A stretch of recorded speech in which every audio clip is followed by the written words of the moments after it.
بسم اللہ الرحمن الرحیم۔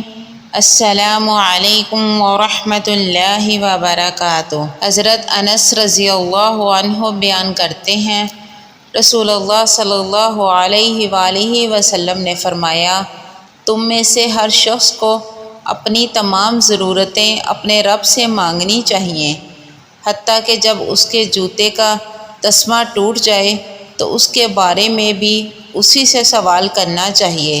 مشکوٰۃ المصابیح حدیث نمبر 2251۔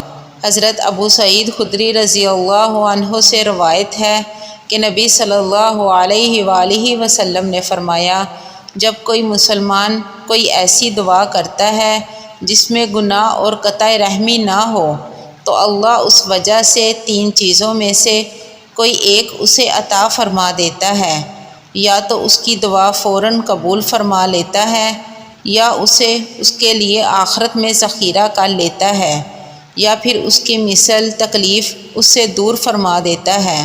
صحابہ نے عرض کیا، تب تو ہم زیادہ دعائیں کریں گے۔ آپ صلی اللہ علیہ وآلہ وسلم نے فرمایا، اللہ دعائیں قبول کرنے میں بہت زیادہ ہے۔ مشکوٰۃ المصابیح حدیث نمبر 2259۔ حضرت عبداللہ بن بصر رضی اللہ عنہ بیان کرتے ہیں، ایک اعرابی نبی صلی اللہ علیہ وآلہ وسلم کی خدمت میں حاضر ہوا تو اس نے عرض کیا، کون سے لوگ بہتر ہیں؟ آپ صلی اللہ علیہ وآلہ وسلم نے فرمایا، اس شخص کے لیے خوشخبری ہے جس کی عمر دراز ہو اور اس کا عمل اچھا ہو۔